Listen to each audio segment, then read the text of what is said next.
अनुबंध कलामंडळ फलटण आणि जोशी हॉस्पिटल फलटण यांच्या वतीने पार्श्वगायिका स्वर्गीय आशा भोसले यांना फलटण येथील जोशी हॉस्पिटलमध्ये भावपूर्ण श्रद्धांजली अर्पण करण्याबाबतचा कार्यक्रम आयोजित केला होता। यावेळी आशाताईंच्या संबंध गीतांच्या आठवणी म्हणून गायक डॉक्टर सौ चैत्रगंधा मांडन, प्रद्युम्न क्षीरसागर, डॉक्टर प्रसाद जोशी, डॉक्टर प्राची जोशी यांनी आपल्या गायनातून आशाताईंना श्रद्धांजली वाहिली। अनुबंध कलामंडळाचे अध्यक्ष बकुळ पराडकर यांनी त्यांच्या कार्याबद्दल माहिती देऊन मंडळाच्या कार्यकर्त्यांनी हा कार्यक्रम यशस्वीरित्या पार पाडला। तसेच या कार्यक्रमास फलटण नगर परिषदेच्या उपनगराध्यक्ष सौ प्रियदर्शनी भोसले यांनीही उपस्थित राहून श्रद्धांजली वाहिली। वृषाली गांधी या कवयित्रींनी आपल्या कवितेच्या सादरीकरणातून भावपूर्ण श्रद्धांजली अर्पण केली।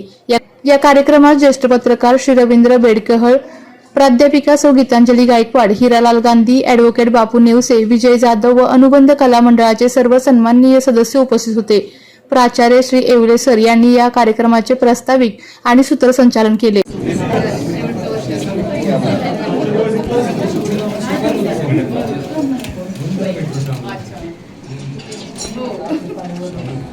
पैलू आहे, गणित पैलू आहे, त्यातला आपल्या भारतीय शास्त्रीय संगीताच्या जवळचा जाणारा पैलू म्हणजे गझल। खूप साऱ्या चित्रपटांच्या गझल्स त्यांच्या आल्या।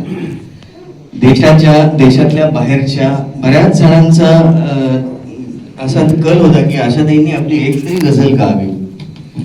असाच एक विचार घेऊन पाकिस्तानचे गुलाम अली साहेब यांनी आशाताईंबरोबर एक अल्बम तयार केला।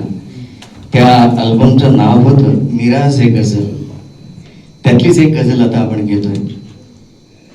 गझलकार आहेत सबी अब्बास, संगीतकार म्हणजे कंपोजिशन गुलाम अली साहेबांचंच आहे, आशाताईंनी गायलेलं।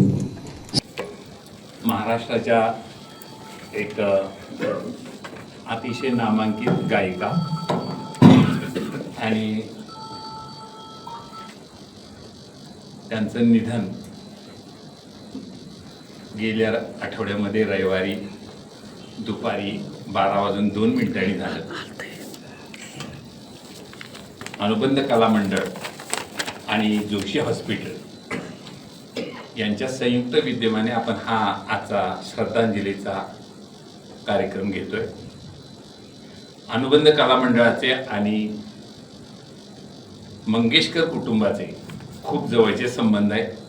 त्यांनी आम्हाला अनेक कार्यक्रमामध्ये बऱ्याच प्रकारे निरनिराळ्या प्रकारे सहकार्य केलेलं आहे आणि आदल्याच आठवड्यात रविवारी या ठिकाणी त्यांच्या भगिनी उषा मंगेशकर आल्या होत्या। त्यावेळेला जोशी हॉस्पिटलचा त्यांचा आरोग्य महोत्सव कार्यक्रम मोठा झाला होता आणि 8च दिवसांनी आशाताईंचं निधन झालं।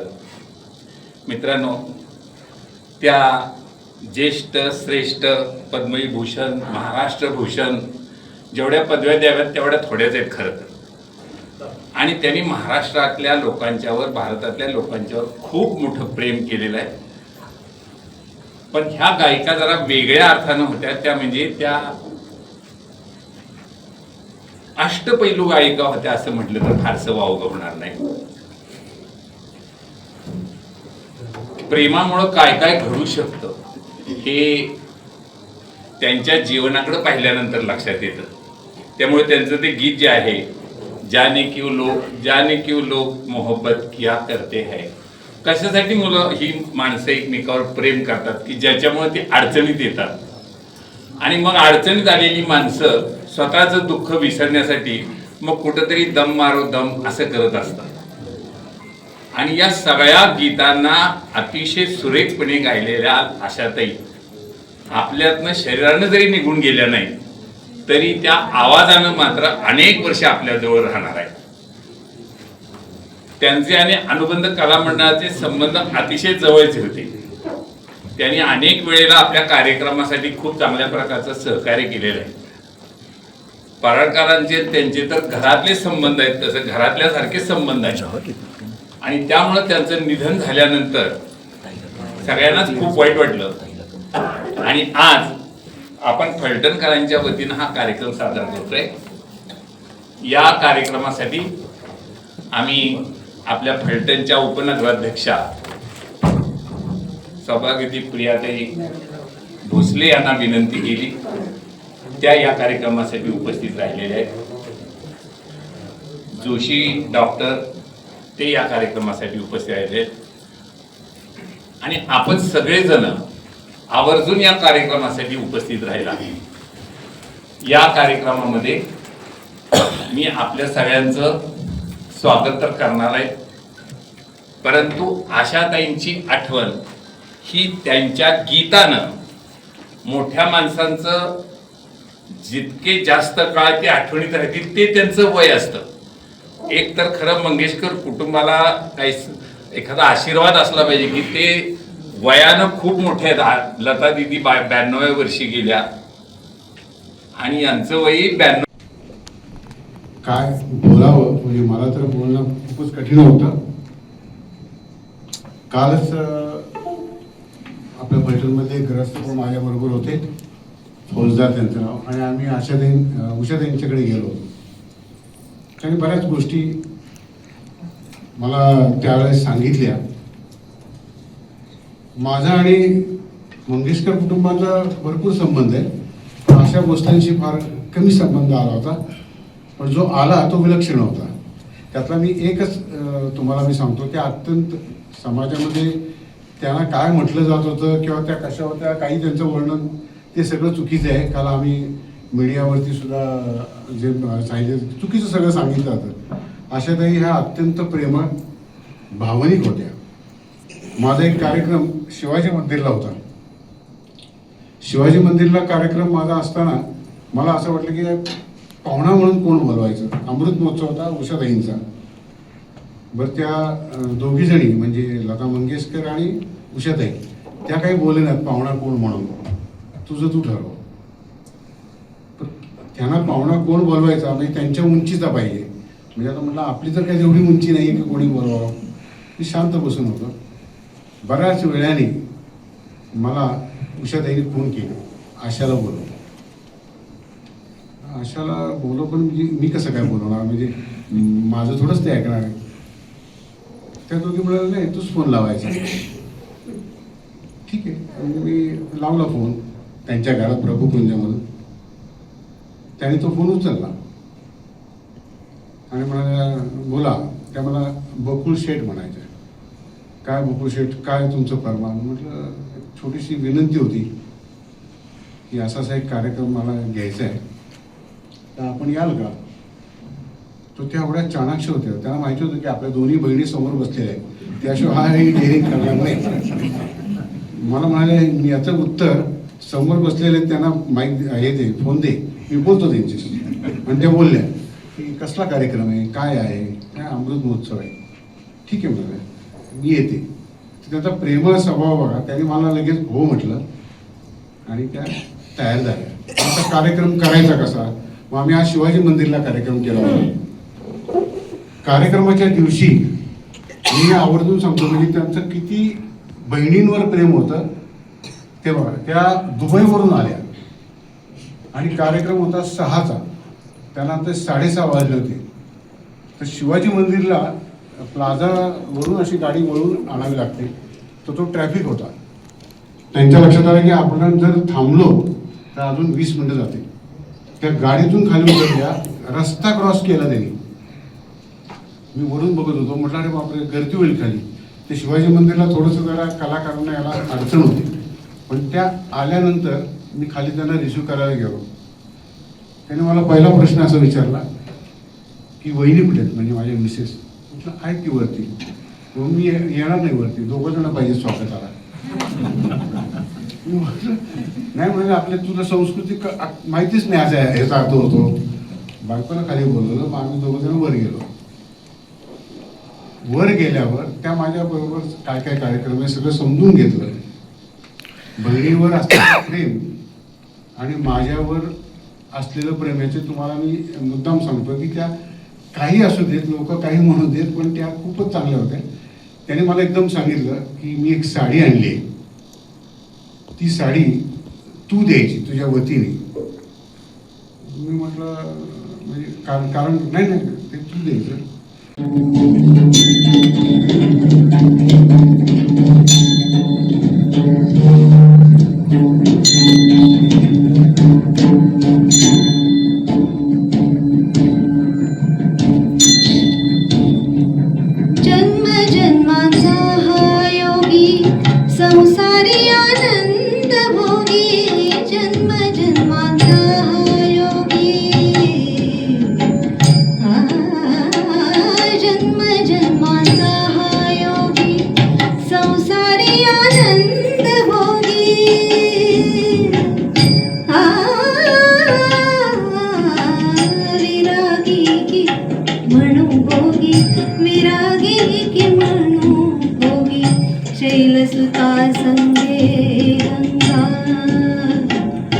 शैलसुता संगे गंगा मस्तकी वाहे माझ्याकडे देव माझिया मना जरा थांबना माझिया मना जरा थांबना पाऊली तुझ्या माझिया खुणा पाऊली तुझ्या माझिया खुणा तुझे धावणे मला वेदना माझिया मना जरा थांबना माझिया मना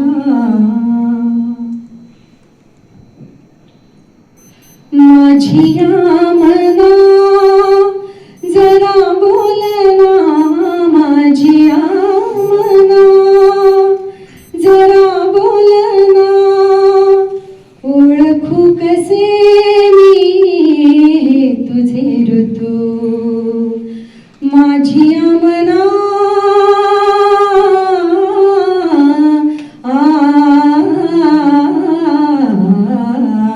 माझिया मना माझिया मना जरा बोलना माझिया मना जरा बोलना ओळखू कसे मी तुझे ऋतू एकटीन मी सोबतीस तू एकटीन मी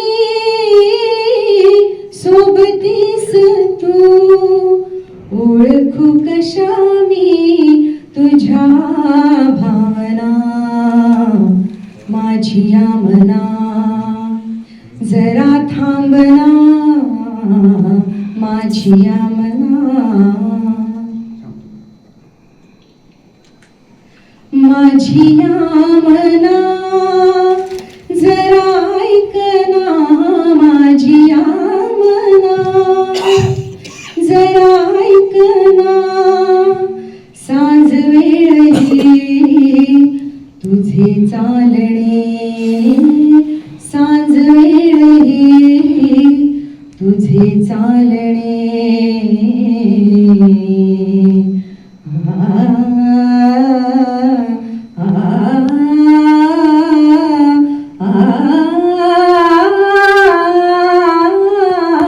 माझिया मना जरा ऐकना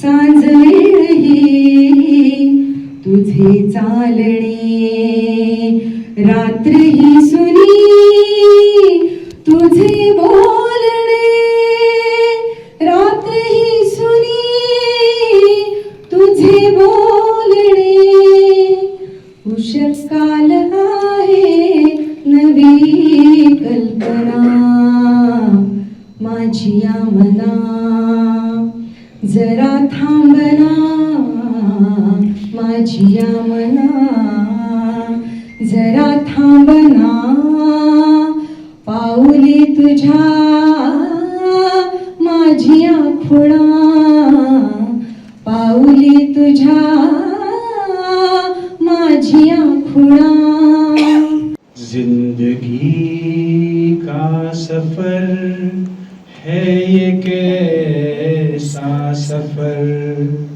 कोई समझा नहीं कोई जाना नहीं है ये कैसी डगर चलते हैं सब मगर कोई समझा नहीं कोई जाना नहीं आपल्या तालुक्यातील जिल्ह्यातील बातम्या सर्वप्रथम पाहण्यासाठी आजच सातारा न्यूजला यूट्यूब चॅनलवर सबस्क्राईब करा, लाईक करा, शेअर करा आणि बेल आयकॉन प्रेस करायला विसरू नका.